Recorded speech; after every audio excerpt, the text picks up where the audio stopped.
Hey, what's up guys, and welcome back. Well, October is finally here. We are now in the spooky Halloween season once again. I have some reviews planned for this month, but today I thought it'd be fun to show off my collection of one of my favorite film franchises, not only in horror films, but in films in general. And that is, of course, the Universal Studios classic monsters. So like I said, the Universal Studios Classic Monsters is one of my favorite film franchises of all time. I have watched these films all year round as a kid, not just for Halloween, but I especially enjoyed them around Halloween season, especially when me and my dad watched them. They're very well-made films and they still hold up very well to this day, in my opinion. And what I love about it is that it was the very first cinematic universe, as we had crossovers that featured the Wolfman, Frankenstein's monster, Count Dracula, and so on. And I also love that despite the years, it is still going to this day. We still get remakes of some of the original films. We have The Invisible Man that came out. We have The Last Voyage of the Demeter that came out that featured Dracula. We're getting a new The Wolfman movie coming out in just a few months. And not only that, Universal Studios announced that we're getting a new theme park that's coming very soon that features the Universal Classic Monsters. So it's definitely a great time to be a fan.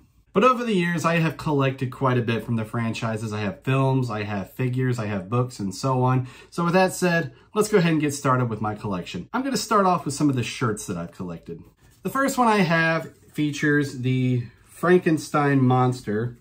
And this one actually glows in the dark, but we have a little shot there of Frankenstein monster's head, and I believe that is Glenn Strange from the House of Frankenstein and House of Dracula films. And this one was actually a gift. I remember my mom got me this for, I believe it was for my birthday a couple of years back, but I love this shirt and I still wear it. So moving on, I actually bought this shirt last year at a Halloween store at the mall that was closest to me, and this one does glow in the dark as well, but this one actually features not all, but most of the classic monsters.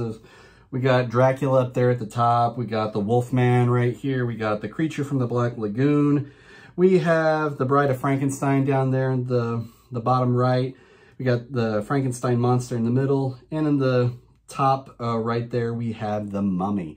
And like I said, this one glows in the dark as well, and I wear this, you know, not just around Halloween, but I wear it pretty much all year round, so it's one of my favorite shirts. But I saved my absolute favorite shirt for last, as it features my favorite Universal monster of all time, and that is, of course, the Wolfman. I bought this at Universal Studios actually a couple of years back when me and my wife went to Halloween Horror Nights. It was just in one of the gift shops. It was at the gift shop that came right after the Mummy ride. I just saw it on the rack. I had to buy it. I love this shirt. Always happy to wear this one. So moving on, I got 3 figures I'm sure that I had ever since I was a kid. And yes, I know the boxes are going to be open. I don't want to open these boxes, but at the time I was a kid, I didn't care about that. I wanted to play with these things, and I'm not planning on selling these things. So starting off, I have the Frankenstein monster, and yes, the box has seen better days. It's been out in the garage in the attic, so it's been exposed to the elements. So definitely seen better days, but I'll bring it in just a little bit closer. Try not to get the glare of the light in there. But yeah, there is the Frankenstein monster. And next we have the Mummy. And lastly, I saved again the best for last because, again, my favorite monster, we have the Wolfman. Try not to get that glare. There it goes. Try to bring it in a little closer. Okay, this next one is pretty cool. My mom got me this for Christmas one year. This is a stamp collection of the Universal Classic Monsters. As you can see right there, it has stamps that feature, got Dracula, the Wolfman, the Mummy, the Phantom of the Opera, not the Claude Rains version, but the original that starred Lon Chaney, the silent film, and we got the Frankenstein monster. But inside we have posters that feature the classic monsters. So we got the Wolfman right there. We got the Mummy. We got Frankenstein's monster, the Phantom of the Opera, and we have Count Dracula. And what I think is cool is we have this card that features the stamps right here. Never going to use these as actual stamps. This is definitely going to stay in my collection, you know, for the rest of my life. So So up next, I got some books. Now, as most of you know, I'm part of a podcast where we discuss and compare movie novelizations to the actual movies. Paper Movies, a novelization book club. And you can bet that over the years, I've collected some novelizations that are tied to the Universal monster films. Now, these are actually more novelizations to the remakes of some of the recent Universal monster films. So I'm just going to go ahead and get started. But I have all three of the novelizations to the Mummy trilogy. So we have the first one by Max Allan Collins, and this was based on the screenplay by Stephen Sommers. But we have The Mummy. And of course, we have a novelization to the sequel of The Mummy, that is The Mummy Returns, again, written by Max Allan Collins. And of course, we have the novelization to the third and final film, which I will say was not my favorite of the trilogy, but we have The Mummy, The Tomb of the Dragon Emperor, again, written by Max Allan Collins. Next on the list is the novelization to one of my favorite Universal monster films, and that is Van Helsing. Now, me and my friend Noah actually did a review of this on Paper Movies, and I'll post a link to where you guys can go check that out. But this novelization was actually pretty good, and it actually featured things that was not seen in the films, especially like a opening where we get more insight into Dr. Frankenstein and his interactions with Count Dracula. So if you have not read this, I definitely recommend that you guys pick this one up if you can and read it. It's pretty good. Coming up next is the novelization to the remake of The Wolfman that starred Benicio del Toro and Anthony Hopkins. Now, guys, I'm going to be honest. This novelization I thought was really good. Again, it featured things that were not in the film, and it was just very well written. I actually did a review of this a few years back when I was getting started on this channel. And again, I'll post that link to where you guys can go check that out. But guys, this is a very good novelization. And even if you weren't the biggest fan of the movie, I would definitely pick this one up because it was a very well-written book. It's great. Check it out. Coming up next, we have a couple of tie-in books to the Universal Studios Monster series. These, I believe, were a series of young adult books.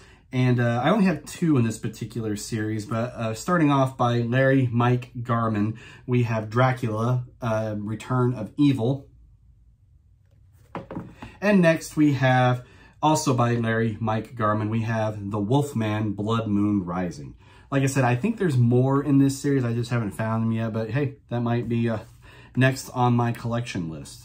Coming up next, we have a series of novels that was by Dark Horse, and this one actually took me a bit to collect all of them, as some of these are pretty rare. And I found most of these in a bookstore, but there's two that I had to order online and they were not cheap, but I got the best deals that I could.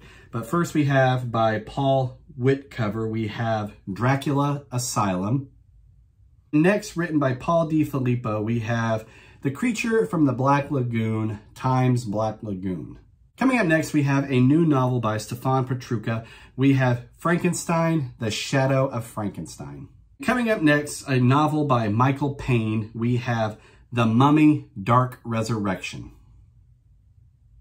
Coming up next is the book that was the most difficult to find in this series. Like, I would search online, but it would either be way too expensive or just, not available anywhere. But I finally found it, a decent price for it on Amazon, so I ordered it.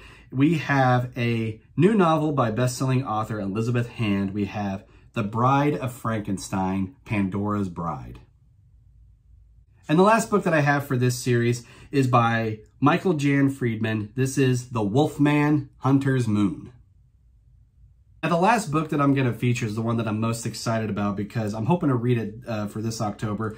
But I saw this on Amazon a couple of years or so ago, and I just had to order it and finally did. This is by Frank J. Dello Strito. This is called A Werewolf Remembers, the Testament of Lawrence Stewart Talbot. And now, I've read a few chapters of it already, and from what I'm gathering, it's basically, Lawrence Talbot, recounting all of his life before and after he became a werewolf, and it even ties into some of the films. It even ties into some events that were not seen in the film. Definitely excited to finish this one this year.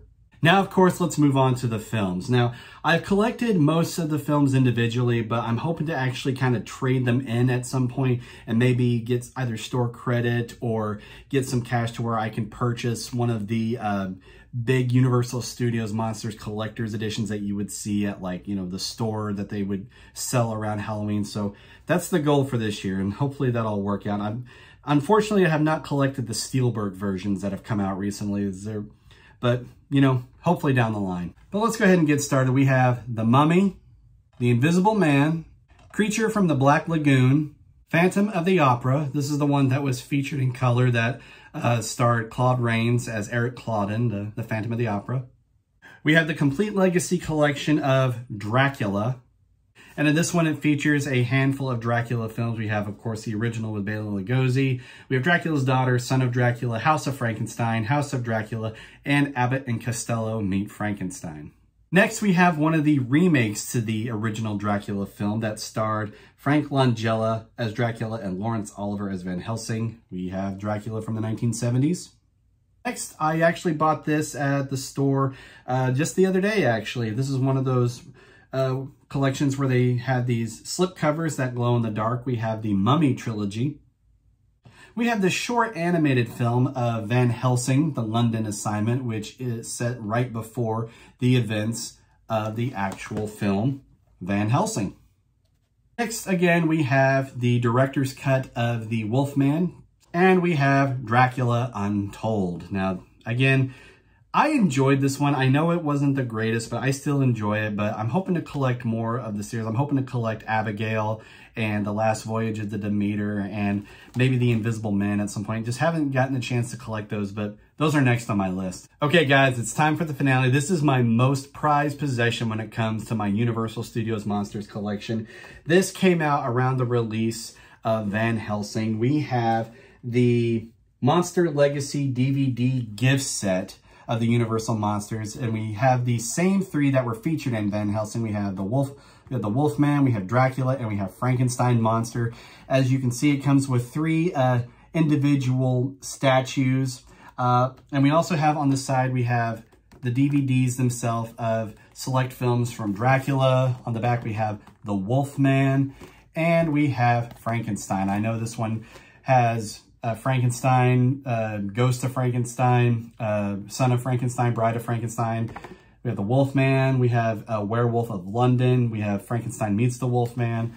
And I know in this one it has Dracula, the Spanish version of Dracula. We have Dracula's Daughter, Son of Dracula, and I believe House of Dracula, and so on. But yes, this one is my most prized possession. I have, you know, watched these films on repeat growing up, but as I said, I'm hoping to just kind of keep these now in the box forever and just, you know, admire them on my shelf as I'm trying now to get my hands on the complete DVD collection of the whole Universal Monsters series. So that way, yeah, I can just keep all these in the box and just, you know, appreciate them as the nostalgic work of art that it is.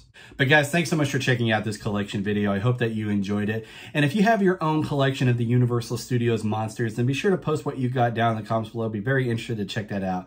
But guys, again, thanks so much. And if you enjoyed this video, be sure to hit that like button. And if you're new to my channel and you're enjoying my content, then please consider to hit that subscribe button. But guys, be sure to stay tuned for some reviews that I have coming this month. And you guys have yourself a great one.